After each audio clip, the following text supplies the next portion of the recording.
Remember that exceptionally bright acquaintance who simply vanished?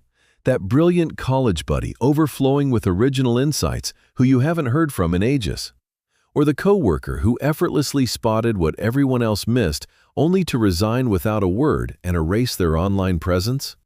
Everyone prophesied greatness for these geniuses, yet they retreated to secluded locations, severing all ties.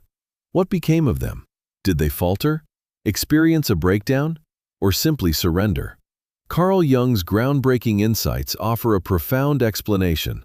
Highly intelligent individuals don't disappear due to failure.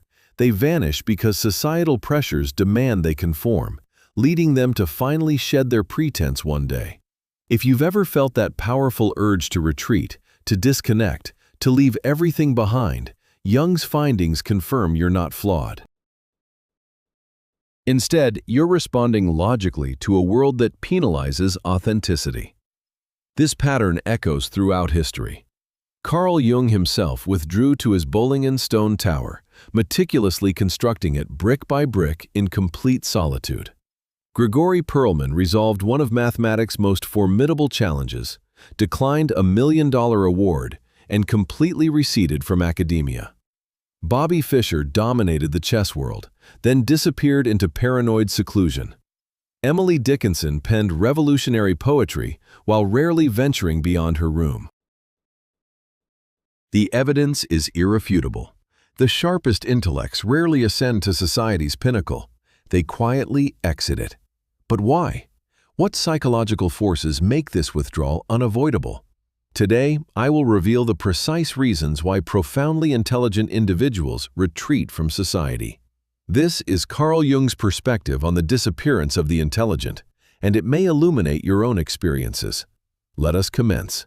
Carl Jung revolutionized psychology with his discovery of the collective unconscious, the shared mental blueprint inherited by every human.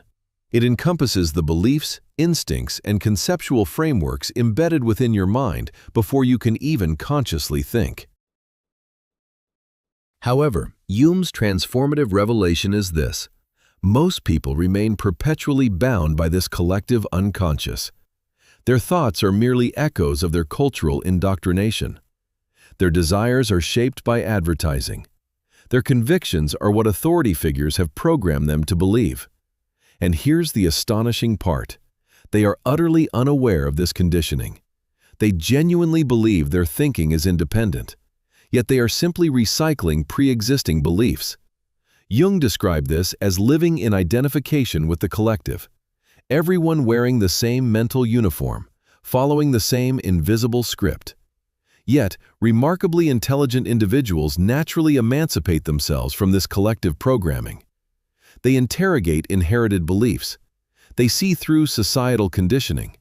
They discern that what is universally accepted as reality is often just a widespread illusion.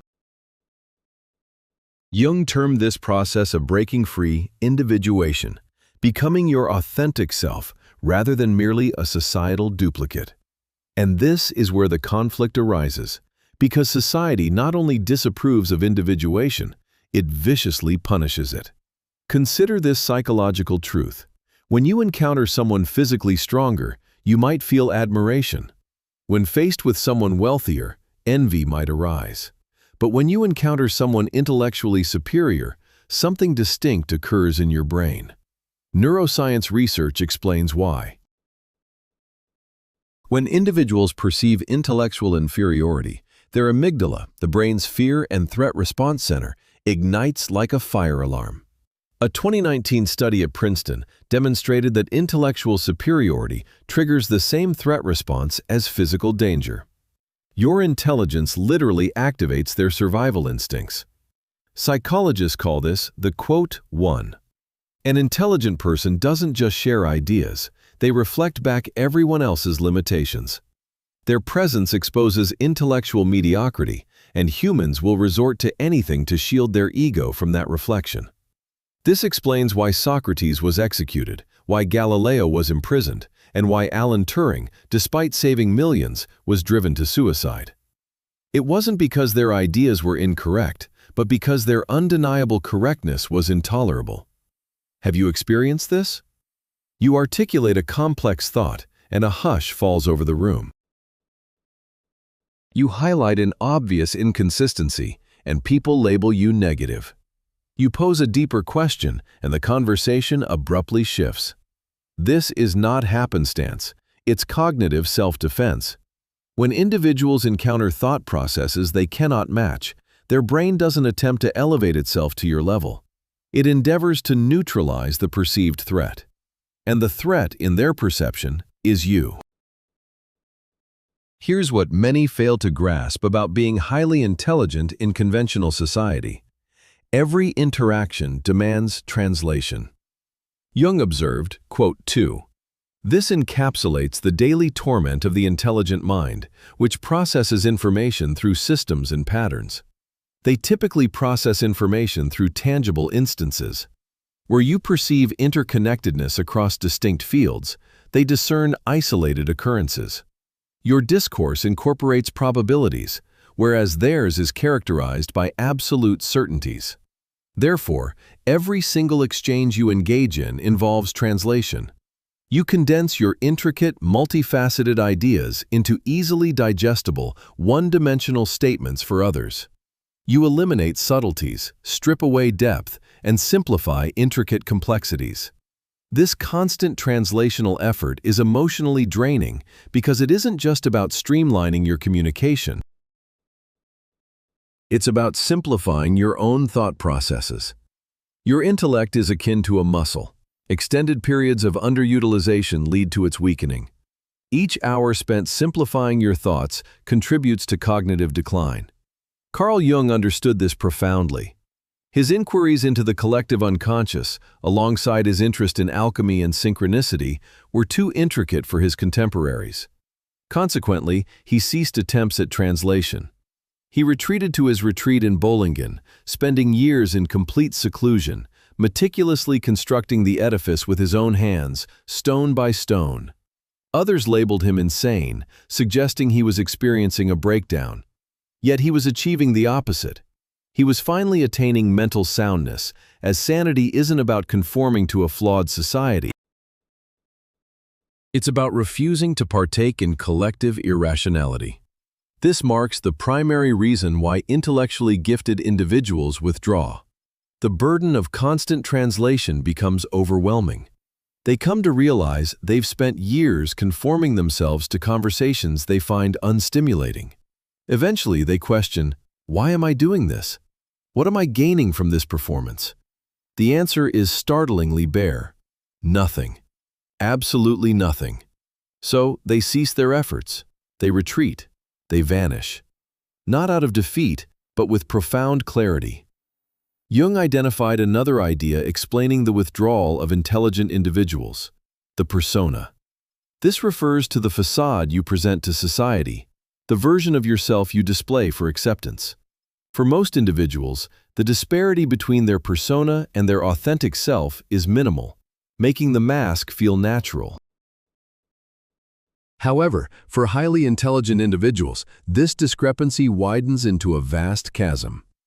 The persona society expects, simple, definitive, agreeable, predictable, diverges so significantly from their true essence that maintaining it becomes a form of psychological torment. You are compelled to conceal your inquiries, simplify your observations, and pretend not to notice patterns that elude everyone else day after day. Carl Jung famously wrote, "The great privilege of a lifetime is to become who you truly are, but society demands the exact opposite. Society demands you remain who it needs you to be." Let me illustrate this. You're in a meeting. Someone proposes an idea laden with 5 glaring flaws. You instantly recognize them, but you've learned to remain silent because the last time you highlighted issues, you were branded negative, uncooperative, and overly critical. So, you keep quiet. You witness the disastrous plan receive approval. You know precisely how it will fail, and a part of you withers. This scenario recurs multiple times a week, hundreds of times annually. Each instance you prioritize the persona over authenticity. You choose acceptance over truth. Until one day you realize, I no longer remember who I authentically am. I've worn this mask for so long, I've forgotten the face beneath it. A 2021 study conducted at Stanford University revealed that individuals with IQs exceeding 130 dedicate approximately 6 to 8 hours daily to appearing normal. This amounts to a full-time job, a second shift of pretense.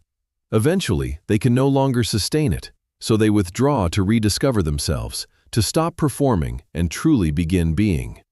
This is precisely what Jung accomplished in Bollingen. Away from the demands of others for him to be simpler, he painstakingly constructed his tower, a tangible expression of psychological rebuilding.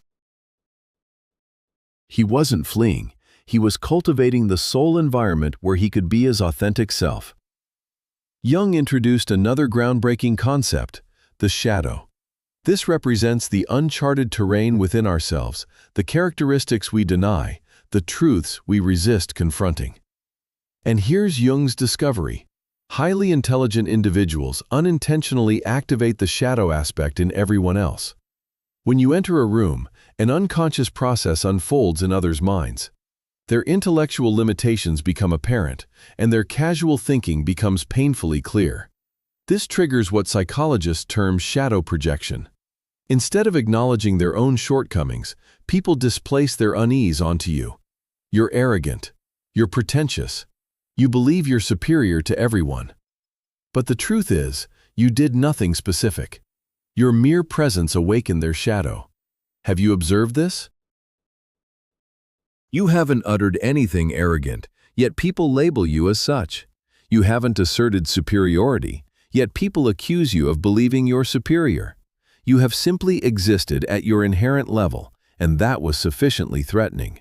This is shadow projection, and it illuminates why intelligent people disappear. It's not that they can't handle criticism, but rather they're drained from being unjustly attacked for things they never did. They're weary of managing others' subconscious defenses simply by existing. Here's another insight Jung grasped. Once you discern the patterns, individuals become predictable, and predictability spells intellectual stagnation for a sharp mind. Jung penned quote 7. Quote, once you grasp this, it becomes impossible to unsee. You'll anticipate their words before they utter them, and their reactions before they occur, because most individuals don't truly think, they merely enact social scripts. The Dunning-Kruger effect elucidates this phenomenon. Individuals with limited competence vastly overestimate their capabilities, believing they're being original when they're utterly conventional. You endure another political debate where everyone regurgitates their partisan talking points, another relationship discussion where people dispense advice from the same self-help manuals, and a thought crosses your mind. Quote, _8______. This realization is disheartening because intellect craves novelty, unforeseen connections, and surprising revelations. However, human behavior, once understood, offers none of that. This is why Jung favored books over social gatherings, and deceased philosophers over living peers. Nietzsche could still provoke his thoughts, and Kant could still challenge him. But the average dinner party guest was entirely foreseeable. Why engage with predictable narratives when groundbreaking ideas await in solitude? And here is where Jung's perspective becomes revolutionary. Society isn't designed to embrace intellect. It's structured to suppress it. Jung observed that every society prioritizes stability over truth, conformity over innovation, and comfort over progress, and intelligence jeopardizes all three. The intelligent individual poses uncomfortable questions, penetrates comforting delusions, and disrupts established hierarchies. Consequently, society develops immunological responses, strategies to neutralize the perceived threat without acknowledging it. They don't declare, quote 9, instead, they assert, quote 10. The message is always consistent: adapt or depart. Status quo bias accounts for this. The human brain favors familiar concepts over novel truths, even when the new truths are objectively superior. This explains why revolutionary concepts are initially mocked, why innovators face early setbacks, and why brilliant minds often die impoverished, only to be celebrated posthumously. Society only embraces intelligence once it's no longer perceived as a threat. Jung exemplified this. During his lifetime, academic psychology dismissed him as mystical and unscientific. Today, his theories are fundamental to psychology. Yet, he had to withdraw from academia to develop them, to construct his sanctuary and labor in isolation. The work that immortalized him demanded his invisibility. Jung passed away in 1961, but contemporary society has intensified every force that drives intelligent individuals toward seclusion. Social media rewards superficiality over depth. Viral content triumphs over meticulous analysis. The intelligent person confronts an impossible choice. Condense your ideas into sound bites or be disregarded. Consider what gains widespread attention: simplistic declarations, absolute stances, emotional exhortations, and controversy. Now reflect on what defines intelligent thought: nuance, conditional statements, meticulous reasoning, complexity. These are incompatible with modern platforms. A 2022 MIT study analyzing millions of tweets found that misinformation propagates 6 times faster than accurate information. Why? Because falsehoods are simple, truth is intricate, and algorithms favor simplicity. The consequence is that intelligent individuals are vanishing from public forums at an unprecedented rate. Modern workplaces share this dilemma. They profess to value innovation, but what they genuinely reward is conformity within existing frameworks. The individual who questions the framework, who identifies systemic issues, is labeled as not a team player and eventually marginalized. Grigori Perelman flawlessly illustrated this. He resolved the Poincare conjecture, one of mathematics' most formidable problems. He was offered the Fields Medal and a $1 million prize. He declined both, receding entirely from academia. People claimed he was eccentric, but perhaps he simply saw things clearly. The system that would laud his accomplishment would also demand he become its performer. He chose authentic invisibility over celebrated performance. Every significant intellectual breakthrough originated from someone who had disengaged from mainstream society. Newton accomplished his most crucial work during periods of plague, isolated at his family estate. Darwin formulated his theory of evolution in an isolated state at Down House for decades. Kant never ventured more than 10 miles from his hometown and led an incredibly solitary existence. Emily Dickinson penned 1,800 poems, barely venturing beyond her bedroom. Yet only a dozen were published during her lifetime. Today she's celebrated as one of America's preeminent poets. Nikola Tesla ended his days alone in a hotel, feeding park pigeons.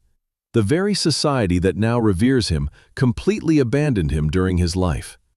This pattern recurs across all fields. Society rarely values living brilliance.